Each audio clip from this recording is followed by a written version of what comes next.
আজকে আমি চলে এসেছি আবারও একটি রেসিপি নিয়ে। তো আজকের এই রেসিপি হচ্ছে সম্পূর্ণ নিরামিষ একটি রেসিপি।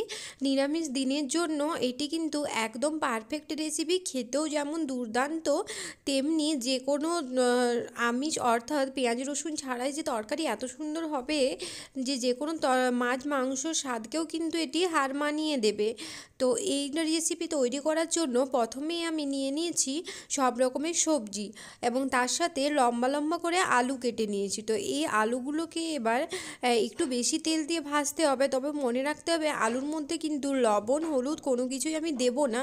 হলুদ টলুদ দিয়ে ভাজলে এখানে তেলের মধ্যে লেগে যায়। তো সেই জন্য শুধু গরম তেলের মধ্যে জাস্ট সবজিগুলো আমি ভেজে নেব। এখানে সব সবজিগুলো ভাজার সময় একটি কথা খেয়াল রাখতে হবে, বেশি কালচে অর্থাৎ বাদামি করে একদম ভাজা যাবে না। তাহলে কিন্তু যখন আমি সবজিটি তৈরি করব তখন কিন্তু এটি রং চেঞ্জ হয়ে যাবে, অর্থাৎ দেখতে ভালো লাগবে না, সবজির কালারটি একেবারে পোড়া পোড়া হয়ে যাবে। তো এইভাবে হালকা বাদামি করে আমি কিন্তু ভেজে নেব। আর এখানে আমি যা যা সবজি দিয়েছি তা সব কিন্তু আলাদা আলাদা করে ভেজে নেব। একসঙ্গে কোনো সবজি একসঙ্গে ভাজা যাবে না, তাহলে কিন্তু ভাজাগুলো ভালো হবে না এবং তরকারিটিও খেতে অতটা টেস্টি হবে না। তো এখানে আমি কয়েকটা গাজর নিয়েছি, এটাও দেখো হাফ ভাজা ভাজা করে নিয়েছি। আর এখানে আমি ফুলকপির কয়েকটা টুকরো নিয়েছি, সেগুলোকেও কিন্তু আমি হালকা ভাজা ভাজা করে নেব।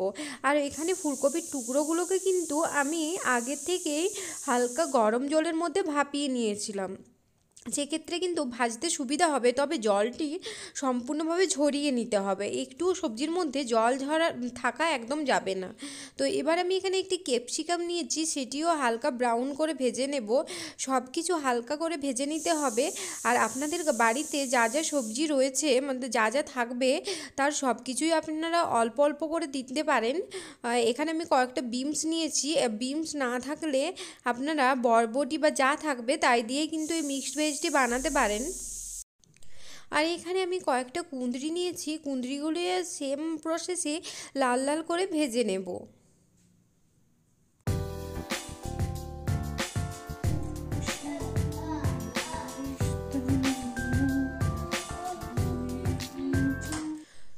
সব সবজিগুলি ভাজা হয়ে গেলে এখানে কয়েকটা মটরশুঁটি আমি ছাড়িয়ে তার ওপরে রেখে নিয়েছি। আর এখানে আমি মশলা তৈরি করার জন্য আমি এক টুকরো আদা নিয়েছি এবং এখানে একটি টমেটো, এছাড়াও দুটো কাঁচা লঙ্কা এখানে আমি দিয়ে দিয়েছি। অবশ্য কাঁচা লঙ্কাটা আপনারা বেশিও দিতে পারেন যদি ঝাল পছন্দ করে থাকেন, কিন্তু আমি যেহেতু একটু মিষ্টি মিষ্টি মিক্সড ভেজ বানাবো, সবসময় অনুষ্ঠানের মিক্সড ভেজ হালকা মিষ্টি থাকে, খুব একটা ঝাল হয় না, সেই জন্য আমি এখানে দুটো কাঁচা লঙ্কা দিয়েছি।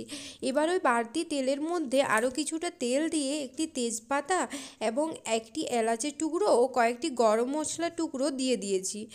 এবার যে বেটে রাখা মশলাটি রয়েছে সেটি আমি এখানে দিয়ে দিলাম। আমার এখানে আরেকটি মশলা লাগবে, মশলা বলতে আরেকটি গ্রেভির জন্য আমি এখানে পেস্ট তৈরি করব। তো তার জন্য আমি এখানে 3 চামচ মতো পোস্ত নিয়েছি এবং তার সঙ্গে কয়েকটি কাজু বাদাম নিয়ে নেব।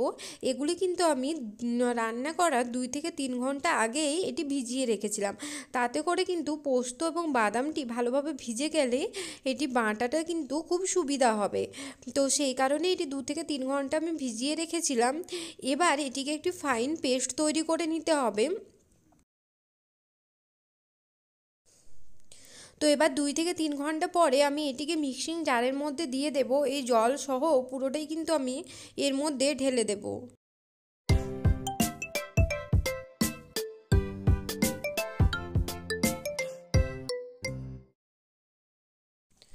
বাটা আমার হয়ে গেছে। এখানে আমি আদা রসুনের পেস্টটি ভালোভাবে কষিয়ে নেব তেলের সঙ্গে, যাতে করে আদা থেকে কাঁচা গন্ধটা একেবারে চলে যায়।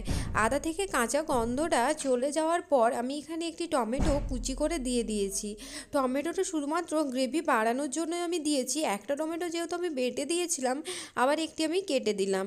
এবার এখানে আমি যে গুঁড়ো মশলাগুলি দেবো সেটি হচ্ছে 1 চামচ ধনে গুঁড়ো দিয়েছি এবং এখানে 1 চামচ জিরে গুঁড়ো দিয়ে দিচ্ছি। এবার এখানে 1 চামচ হলুদ গুঁড়ো দিয়ে দিচ্ছি এবং স্বাদ মতো লবণ দিয়ে দিচ্ছি। এবার সব কিছুকে আরও ভালোভাবে মিশিয়ে কষে নেব। মশলাটি ততক্ষণ পর্যন্ত কষতে থাকবো যতক্ষণ না মশলা থেকে তেল বেরিয়ে আসে। তো মশলা থেকে তেল বেরিয়ে আসলে এবং টমেটোটিও ভালোভাবে ভাজা ভাজা হয়ে সব কিছুর সঙ্গে মিশে গেলে এখানে আমি একটু ছড়িয়ে দেব ওপর থেকে গরম মশলার গুঁড়ো। এবার এখানে আগে থেকে তৈরি করে রাখা পোস্ত এবং বাদামের পেস্টটি আমি দিয়ে দিচ্ছি। তো সব কিছু ভালোভাবে আরও কষিয়ে নিতে হবে। আর এখানে কিন্তু বারবার নাড়তে হবে, যেহেতু এখানে বাদাম দেওয়া রয়েছে সেই জন্য কড়াইয়ের নিচে লেগে যাওয়ার সম্ভাবনা থেকেই যায়। তো সেই কারণেই বলবো বারবার এটিকে কিন্তু নাড়িয়ে যেতে হবে, তাহলে নিচে লেগে যাবে না। এবার বাদাম এবং পোস্ত থেকেও কিন্তু সুন্দর একটি ভাজা ভাজা হয়ে তেল ছেড়ে যাবে এবং সুন্দর একটি সুগন্ধ বেরোবে। তো ততক্ষণ পর্যন্ত আমাকে এটি নাড়িয়ে যেতে হবে।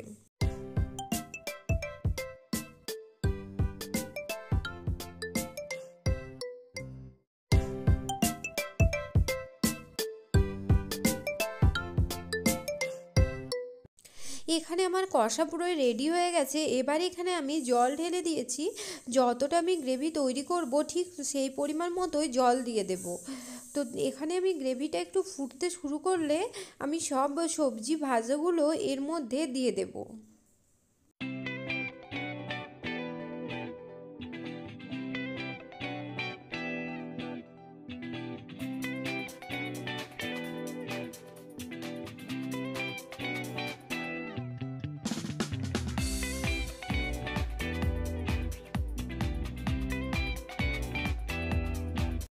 সব সবজিগুলোকে কিন্তু ভালোভাবে মশলার সঙ্গে মাখিয়ে নিতে হবে। এইভাবে আমি কিছুক্ষণ সবজিগুলোকে নেড়ে নেব।